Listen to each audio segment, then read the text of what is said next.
10장 21절로 27절에서 동역자의 문안과 영광의 송영이라고 하는 주제로 살펴보겠습니다. 서론을 한번 같이 읽겠습니다. 앞서 바울 사도는 로마에 있는 성도와 동역자에게 인사하며 그리스도 안에서 하나 된 아름다운 신앙의 공동체의 삶은 무엇인지 권면한 바 있다. 로마 성도들에게 소위 그 교회를 어지럽히는 거짓 교사의 왜곡된 주장에 미혹되지 말아라. 그런 이야기를 17절로 20절에서 했어요. 자, 오늘 본문은 21절로 마지막 27절이죠. 로마서의 마지막 부분으로 자신과 함께 있는 동역자를 인사를 전하며, 이건 그러면 뭐냐? 앞서 1절로 16절 봐도 누구에게 문하나 나오잖아요. 그 사람들은 로마의 사람들과 로마 주변, 아니면 이제 바울이 소개하는 사람들임을 알 수 있고, 21절로 23절에 나오는 사람들은 지금 바울과 함께 있는 사람들이에요. 그러니까 지금 바울이 이 로마서의 편지를 어디서 보낸 것으로 보냐면 고린도에서 보낸 것으로 보여지거든요. 아마 3차 여행 끝 무렵에 이제 그런 보여진 것으로 보여지기 때문에 그때 바울과 함께 있었던 사람들, 그 사람들이 이제 문안한다 하는 내용과, 그리고 이 편지를 로마서를 기록하는 사람이 대필자, 바울이 눈이 침침하니까 옆에 이제 대필해서 기록하는 사람이 있었는데 그 더디오가 자신도 문한다 이렇게 표현하고 있거든요. 그런 사람들, 그리고 그 소개된 사람들 중에서 나와 온 교회를 돌보아주는, 그러니까 고린도에 머무는 동안에 고린도 교회와 바울의 일행을 돌보아주는 사람이 누구냐면 가이오라고 하는 그 사람이 자기 이제 소위 물심양면으로 소위 서포터가 되어서 헌신했음을 볼 수 있는데, 그런 사람, 이런 사람이 지금 인사를 한다. 누구에게? 로마의 성도들에게 인사한다. 인사를 전하고 있어요.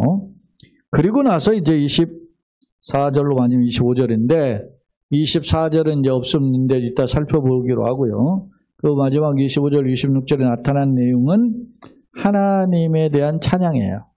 내가 뭘 찬양했냐? 하나님의 구원의 경륜을 찬양. 구원을 이루어 가시는 하나님의 비밀한 계획과 그것을 이끌어 가시는 과정을 경륜이라고 하거든요. 그 경륜을 앞서 이미 11장에서도 했어요. 깊도다 하나님의 지혜와 지식이 부요하며 그 지식은 측량할 수 없을 정도로 오묘하다, 그런 찬양을 했었는데 이제 25절로 마지막 27절에서 이러한 구원의 경륜을 다시 찬양하는 내용을 알 수 있습니다. 자, 그러면 이제 구원의 비밀과 영광을 마음 깊은 곳에서 찬송했는데 오늘 내용을 한번 살펴보도록 하겠습니다. 자, 먼저 21절로 23절. 나의 동역자 함께 일하며 수고하며 애쓰는 사람, 일꾼이죠. 항상 바울의 일행 속에서 같이 헌신한 사람들을 표현할 때 동역자라고 했는데, 나의 동역자 디모데라고 소개하고 있어요. 디모데는 연령적으로도 아들처럼, 그리고 실제 복음 안에서 헌신한 젊은이였기 때문에 연령도 아들과 같지만 진짜 믿음 안에서 정말로 아들처럼 양육받고 헌신했던 사람이 디모데나 디도, 이와 같은 사람들인데, 디모데가 당시 바울과 함께 있었음을 알 수 있어요. 나의 동역자 디모데와 나의 친척이라는 이 단어는 동포민족 그런 거예요. 그러니까 동포민족이면 유대인이란 뜻이죠. 유대인 누기오.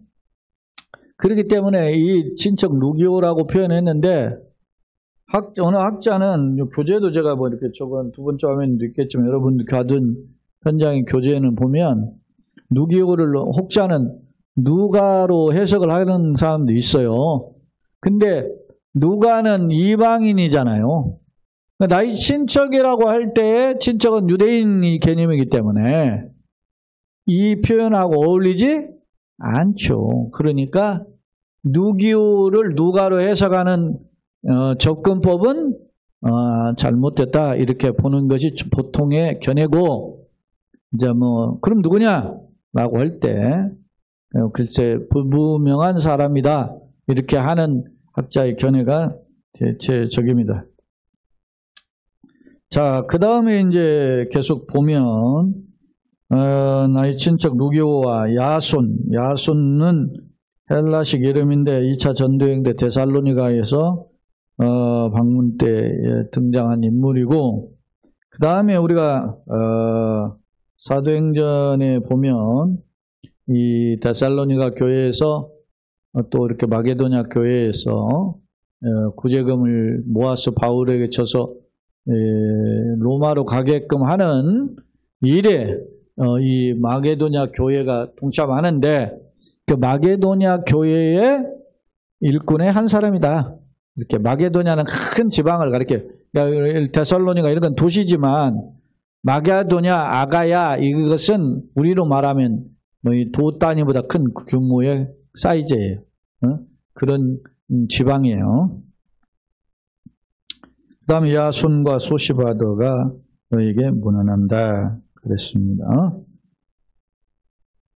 소시바더도 저 구제금 전달할 때 썼던 브로의 아들 소바더로 이제 학자들 해석하는 경우도 있습니다. 자, 22절을 같이 읽어봅시다. 이 편지를 기록하는 나 누구? 더디오도 주 안에서 너에게 문안한다. 그러면서 자기가 한 사람이 한 줄을 썩 집어넣었어요. 그게 누구냐면 더디오예요. 이 편지를 지금 계속 바울이 불러주면 받아 적었단 말입니다. 누가? 더디오가. 그런데 그때 마지막 자기 이름을 아직 안 불렀는지 자기도 지금 나의 편지를 대서하는 편지를 기록한다 그랬죠. 옛날 개혁 성경에는 대서한다. 대필에는 대신 기록하는 더디오도 주 안에서 너에게 문안한다. 바울이 신뢰하지 않고는 이 대필자를 두지 않았어요. 그러니까 큰 글씨로 내가 마지막에 너희 글을 쓰노니 이런 표현들이 성경에 나오죠. 큰 글씨를 썼다는 말은 다 나머지는 대필해 놓고 마지막에 바울이라는 것을 확인하기 위해서 큰 글씨로 바울이 썼는데, 바울이 눈이 침침하니까 글씨가 작을 수가 없잖아요. 대서자는 작게 썼는데, 왜냐하면 당시에 이 편지는 이런 종이가 이런 귀한 종이가 있는 게 아닌 시대이기 때문에, 그러니까 뭐 대나무라든지 파피루스 조각이라든지 이런 데다가 막 적어가지고 보냈기 때문에 글씨가 작아야 돼요. 왜? 될 수 있으면. 그게 무게도 많이 나가고 어떻게 해요? 가치도 비싸고. 그러니까 주로 대서자를 통해서 기록했는데, 그때 바울이 이제 마지막에 자기가 큰 글씨로 이런 마지막 인사를 했었으면 알 수 있는데, 오늘 본문은 로마서를 대필하는 사람이 누구라는 거죠? 더디오라는 것을 볼 수 있습니다. 더디오도 주 안에서 너에게 문안하노라. 그리고 이제 23절 나와 바울이죠. 온 교회를 돌보아준다. 지금 바울이 머물고 있는 곳이 고린도라고 그랬죠. 고린도에 있는 교회를 돌보아준다. 돌보아준다라는 말은 물심양면으로 보살피는 걸 의미해요. 그러니까 쉽지 않죠. 돌보아주는 가요도 너에게 문안하고.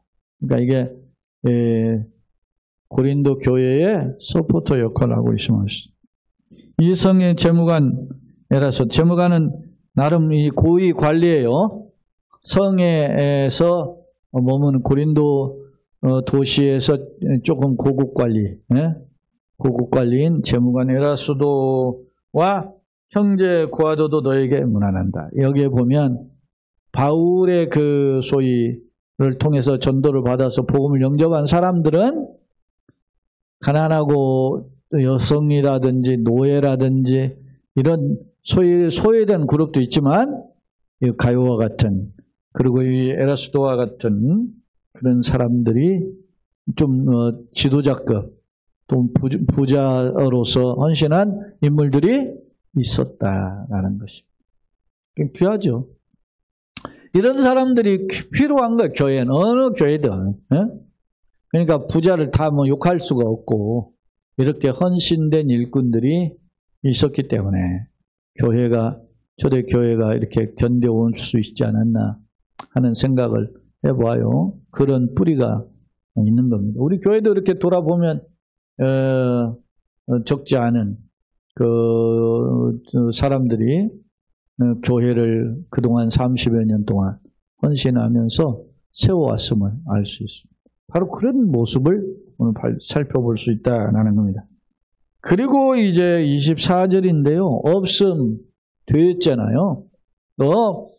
대체적으로 다른 사본들에 없는데 뭐 배자 사본하고 영어 성경에는 킹 제임스 버전하고 그 다음에 리빙 바이블이라 LB라고 해서 리빙 바이블이라고 하는 영어 성경에는 이 내용이 있어요. 24절에. 그 내용을 배자 사본하고 리빙 바이블 킹 제임스 버전을 살펴보니까 내용이 같은데 그 내용을 제가 그래서 교재에 적어 왔어요. 24절 내용이 우리 주 예수 그리스도의 은혜가 너희 모든 이에게 있을지어다. 아멘. 이렇게 표현했죠. 이게 뭐예요? 축도죠. 축도. 주님의 은혜가 이 로마의 교회인들 가운데 함께 할지어다. 이런 복빔의 기도가 있음을 알 수 있어요. 어디서? 배자사본과 영어 성경인 킹 제임스 버전과 리빙 바이블에서는 이렇게 번역을 했다. 그렇게 이제 우리는 알 수 있습니다. 그 다음에 이제 25절인데 25절로 26절은 또 짧은 한 단락인데 이건 바울의 송영이에요. 바울의 찬양이라는 거죠. 송영은 하나님을 높이는 찬양을 송영이라고 그러잖아요. 그 내용 한번 봅시다. 뭘 높였는가? 이게 매우 중요해. 제가 로마서는 1장부터 16장까지 되어 있는 게 바울이 뭘로 시작해서 뭘로 마친다는 거예요? 복음으로 시작해서 복음으로 마치는 거예요. 자, 로마서 1장 1절에 뭐라고 그랬어요? 복음의 사도된 바울은 그렇게 이야기했어요. 네? 하나님의 택정하심을 받아 예수 그리스도 복음의 사도된 바울 그렇게 복음을 시작해요. 그러면서 자기가 복음의 사도됐는데 그럼 복음은 뭐냐? 그렇게 할 때 이 복음은 이 이야기 하잖아요.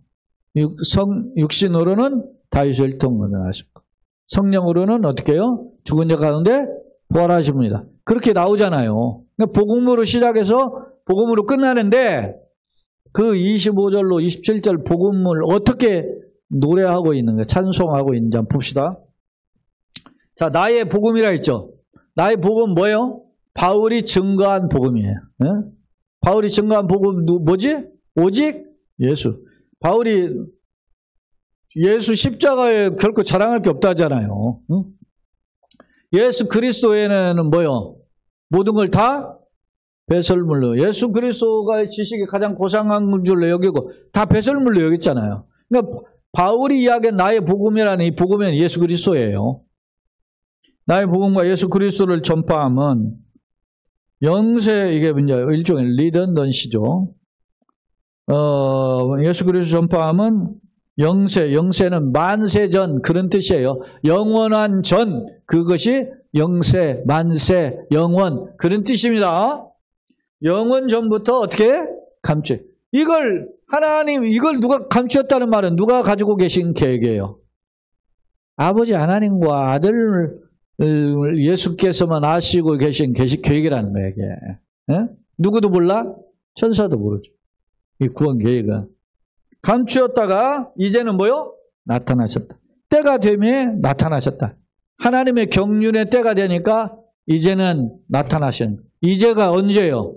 아버지의 경륜의 때였을까? 참에 메시아를 보내는 때가 이제는이에요. 이제는 어떻게 해요? 감추은 것이 드러났죠. 그걸 뭐라고 하죠? 계시라고 하잖아요. 계시. 라틴어로 레벨라치오가 감추은 것이 드러나다. 그런 뜻이라 그랬잖아요. 감추었다가 이제 나타나신 바 되었으며 영원하신 하나님의 뭘 따라? 명을 따라. 하나님의 계획과 명령을 따라서 선지자의 글로 말미암아 모든 선지자 그는 구약 성경을 가리키죠.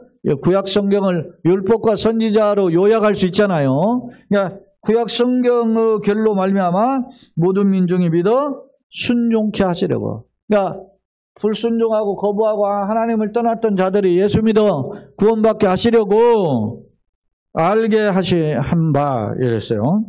그들을 알게 깨닫게 하신 바 그의 신비의 계시를 따라가는. 그것을 알려주셔도 못 깨달았잖아요. 그러니까 그 계시를 어떻게 깨닫게 했어요? 신비의 방법으로. 신비의 계시가 뭐예요? 네? 신비의 계시가 아들이 이 땅에 사람의 옷을 입고 오는 게 계시예요. 네? 이걸 무슨 계시라 하죠? 특별 계시래. 신현현이라 그러죠. 구약에서 특별한 계시, 신약에 뭐 특별한 계시 이런 이야기 하잖아요. 네? 하나님의 계시는 감추인에 드러나는 게 계시인데 그 계시에는 일반 계시가 있고 무슨 계시가 있어요?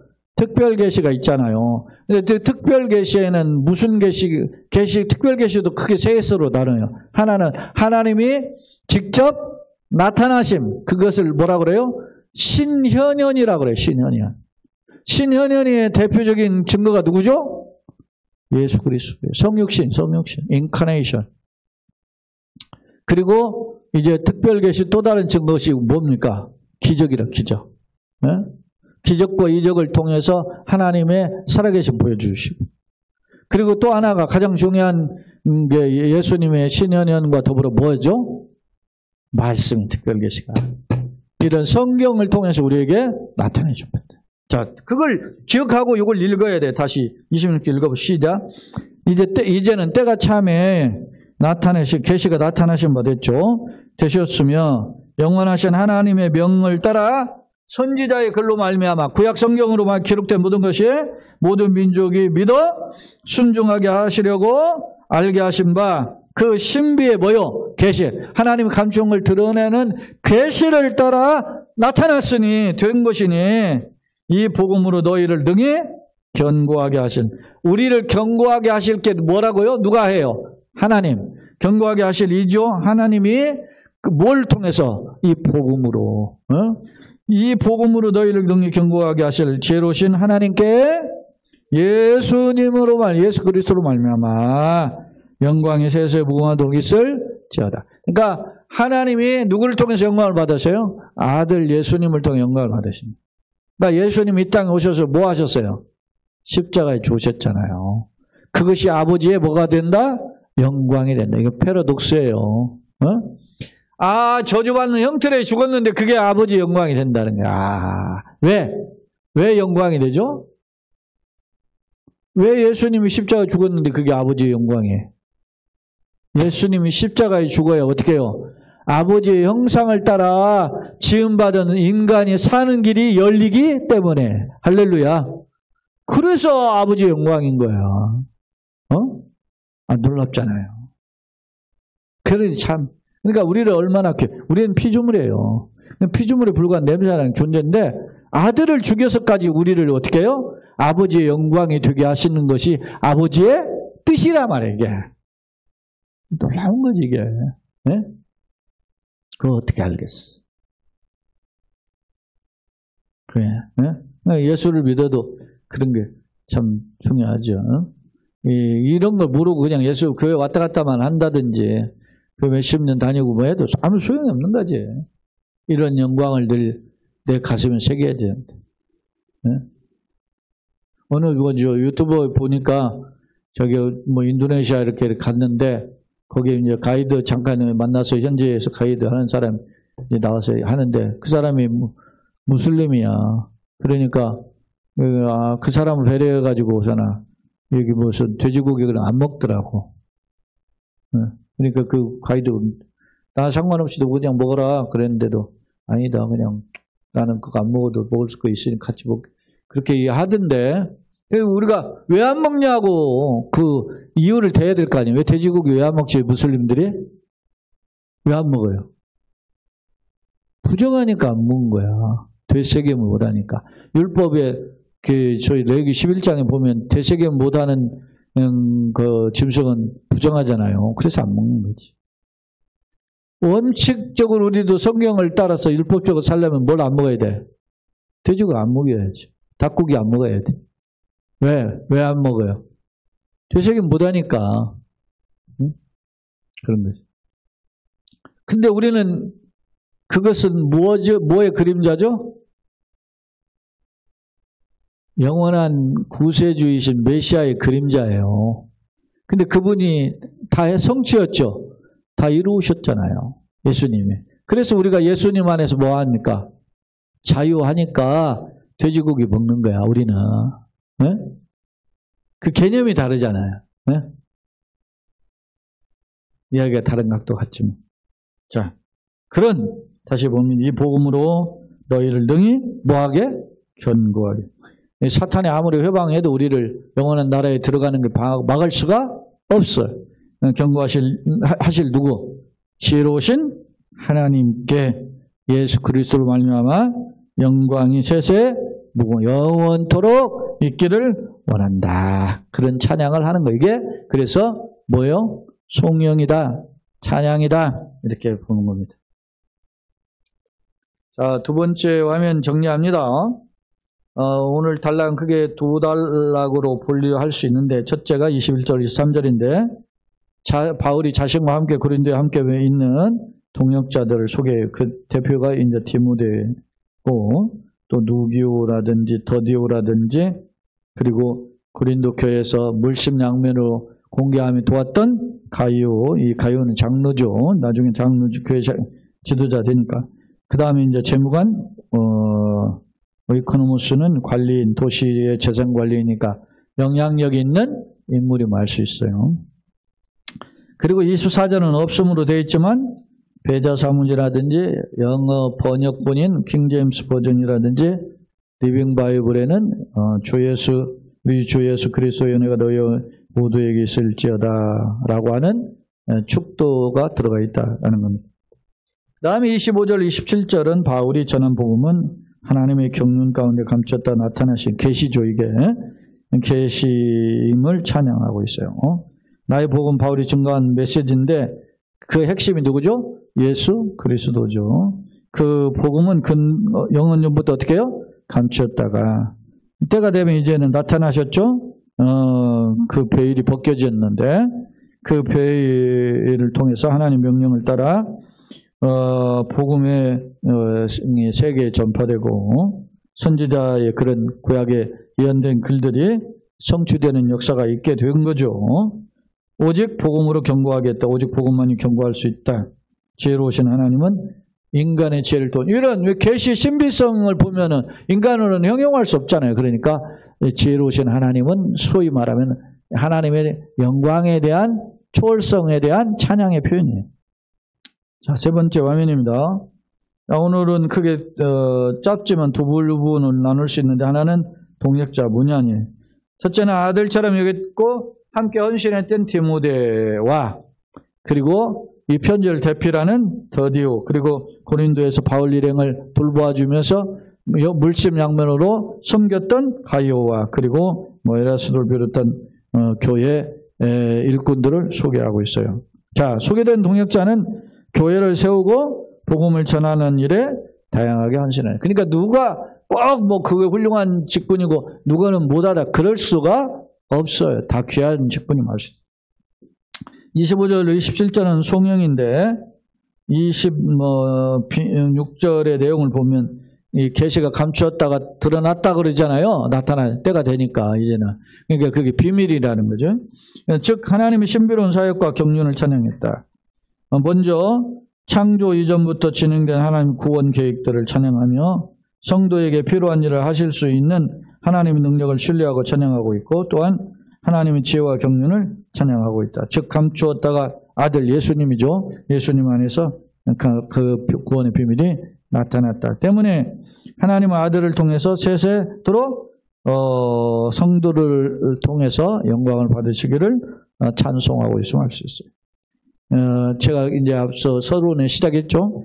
로마서는 1장에 뭘로 시작했다가 복음으로 시작했다가 복음으로 귀결되고 있어요. 그러니까 초지일관 뭐예요? 복음이 누구죠? 예수 그리스도. 예수 그리스도 시작에 예수 그리스도를 마치는 바울의 그 오직 예수를 알 수 있다. 결론.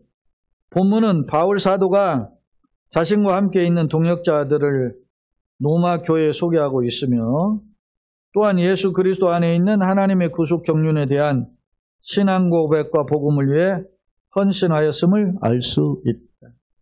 특히 주목할 점은 바울의 찬양은 성도는 복음의 핵심인 누구? 예수 그리스도만 생각하고 증거해야 돼. 아멘입니까? 네, 예수만 증거해야 돼. 네? 그러니까 예수를 벗어난 누가 지가 이긴 자다 어쩐다. 이런 것들을 그냥 이 성경을 너무 모르니까 그렇게 이단에 빠지는 거라. 네? 나는 구원받은 성도이며 하나님께서 베푸신 은총에 감격하고 있는가.